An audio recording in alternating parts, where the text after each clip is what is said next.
सिंधुदुर्ग जिल्ह्यासह इतर जिल्ह्यातील ताज्या घडामोडी पाहण्यासाठी सिंधुदुर्ग 24 तासला सबस्क्राईब करा आणि बेल आयकॉनवर क्लिक करा। सिंधुदुर्ग 24 तास सदैव तुमच्या सोबत। पुढील बातमी पाहणार आहोत विस्ताराने। राज्याचे मत्स्य व्यवसाय व बंदरे विकास मंत्री तथा सिंधुदुर्गचे पालकमंत्री नितेश राणे पुरस्कृत व युथ फोरम देवगड या संस्थेच्या वतीने आयोजित करण्यात आलेल्या नाट्य महोत्सव 2026 चे भव्य उद्घाटन भाजपा जिल्हा सरचिटणीस संदीप साटम यांच्या हस्ते संपन्न झाले। यावेळी देवगड तालुका युवा मोर्चा तालुकाध्यक्ष अमित साटम यांच्या हस्ते श्रीफळ वाढवून कार्यक्रमाचा शुभारंभ करण्यात आला। यावेळी शहराध्यक्ष दयानंद पाटील, नगरसेविका तन्वी चांदोसकर, महिला शहराध्यक्ष तन्वी शिंदे, महिला तालुकाध्यक्ष उषकला केळुसकर, कुणकेश्वर देवस्थान ट्रस्ट अध्यक्ष एकनाथ तेली आदी मान्यवर उपस्थित होते। रसिकप्रेक्षकांसाठी आपल्या सर्वांसाठी एक चांगली मेजवानी आहे।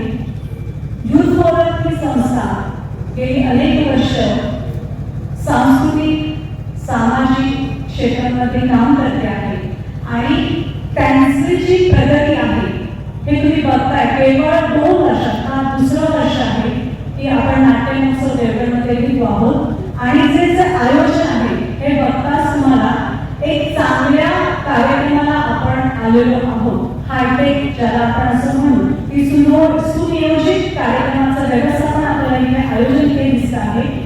मी सर्व युथ फोरमचे जे सदस्य आहेत त्यांचे कौतुक करते की इतकी दर्जेदार स्पर्धा आपल्या देवगडमध्ये त्यांनी आयोजित केलेली आहे। त्याच्यामागचे श्रम काय असतात हे आम्ही जाणतो। त्यामुळे तुम्हा सर्व युथ फोरमच्या सदस्यांचं खूप खूप कौतुक। आणि 3 दिवस या होणाऱ्या नाट्य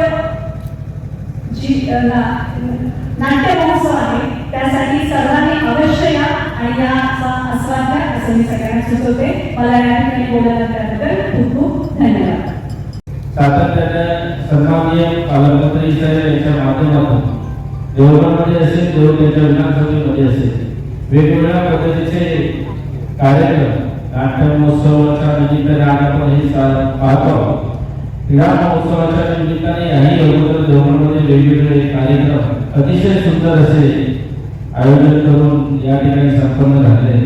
एक वेगळ्या दिशेने आपण हे देवगड चाललेलं आपल्याला दिसत आहे। वेगवेगळे कार्यक्रम, वेगवेगळे विकासाची एक चांगली चळवळ या ठिकाणी येत आहे। थोड्याच दिवसामध्ये आपल्या सर्वांच्या मागणीप्रमाणे या ठिकाणी नाट्यगृह होणार आहे याची आजच आपल्याला बातमी मिळाली। बरोबरच एक वेगळ्या दिशेने जात असताना सर्व युथ फोरमची टीम या सर्व देवगडच्या विकासामध्ये एक चांगल्या पद्धतीने हातभार लावते। नाट्यकला ही एक महत्वाची कला आहे आणि ही कला पारंपरिक कला आपल्या या संस्कृतीमध्ये महत्वाची असताना ही चालू राहावी, जिवंत राहावी हा या युथ फोरमचा एक महत्वाचा उद्देश आहे। या आयोजनाच्या माध्यमातून आम्हाला आपण पाहतो, आम्हीही पाहतो की आमच्या गावामध्ये आमचे डॉक्टर राजेंद्र चव्हाण सर आमच्या सर्व हायस्कूलच्या बाल मुलांना घेऊन एक वेगळ्या पद्धतीची कला दरवर्षी एक वेगळं नाटक त्या ठिकाणी सादर करतात आणि त्यांचं नियोजनही चांगल्या पद्धतीने असतं। त्यामुळे राज्यस्तरापर्यंत त्यांची निवड होते। बरोबरच आम्हाला एक अभिमान वाटतो की आम्ही आमच्या गावाचं नाव त्यांच्या माध्यमातून राज्यापर्यंत जातं।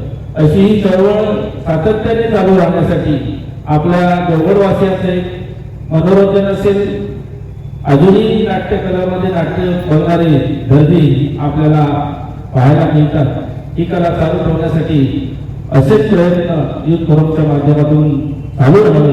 पुन्हा एकदा मी त्यांना या कार्यक्रमाला शुभेच्छा देतो आणि अभिनंदन करतो आणि या ठिकाणी थांबतो। धन्यवाद।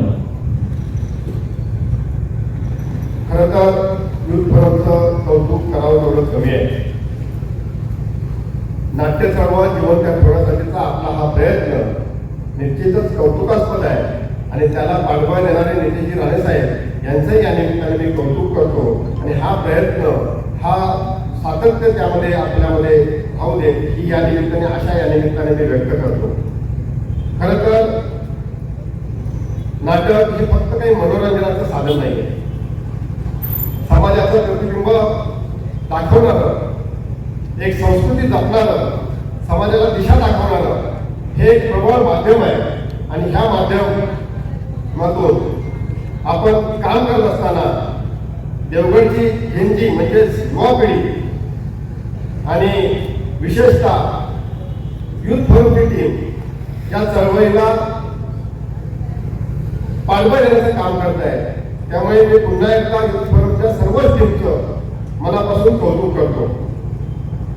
खरं तर आपले लाडके पालकमंत्री यांच्या वारंवार भाषणामधून आपण ऐकलं असाल, देवगडवरती त्यांचं प्रेम सर्वात जास्त आहे आणि त्यांचं प्रेम, त्यांचं सहकार्य यांच्या माध्यमातून तुमच्या आणि आपल्या सर्वांच्या सहकार्यातून अशा सर्वांगीण कामामधून आपण देवगडचं नाव जगाच्या नकाशावर जर न्यायचं असेल तर अशा विविध उपक्रमांचं आयोजन आणि नियोजन झालं पाहिजे. आणि तेच काम युथ फोरम करताय. त्यासाठी मनापासून मी तुम्हाला शुभेच्छा देतो. आपण सर्वांनी मिळून देवगडचं नाव या जगाच्या नकाशावरती अधोरेखित करण्यासाठी, आता मला वाटतं देवगडमध्ये नाट्य चळवळ होती तर फार मोठा त्याला इतिहास आहे. आता माझ्या समोर अगदी जुने जाणते कार्यकर्ते बसले आहेत. ते असतील आताच आमच्या अमित नाव देतो ते डॉक्टर चव्हाण असतील, असे असंख्य लोकांनी या देवगडमध्ये नाट्य चळवळ नाटक जिवंत ठेवलंय. आणि ते काम त्यांच्या आशीर्वादाने किंवा त्यांच्या आपण मार्गदर्शनाखाली पुढे नेण्याचं काम आपण सर्वांनी मिळून करूया. या सर्वच विभागामध्ये क्रीडा असेल, सांस्कृतिक असेल, आपण पर्यटन असेल, अशा सर्वच माध्यमातून आपण सर्वांनी काम करून नितेश राणे यांना अपेक्षित असलेला देवगड आपण भविष्यात घडूया ही आशा या निमित्ताने व्यक्त करतो. तुम्हाला सर्वांना पुन्हा एकदा मी मनापासून खूप खूप शुभेच्छा देतो. आम्हाला बोलवलं त्या ठिकाणी आमचा तो मान सन्मान केला त्याबद्दल मनापासून आभार मानून थांबतो. जय हिंद, जय महाराष्ट्र. सिंधुदुर्ग जिल्ह्यासह इतर जिल्ह्यातील ताज्या घडामोडी पाहण्यासाठी सिंधुदुर्ग 24 तासला सबस्क्राईब करा आणि बेल आयकॉनवर क्लिक करा. सिंधुदुर्ग 24 तास सदैव तुमच्या सोबत.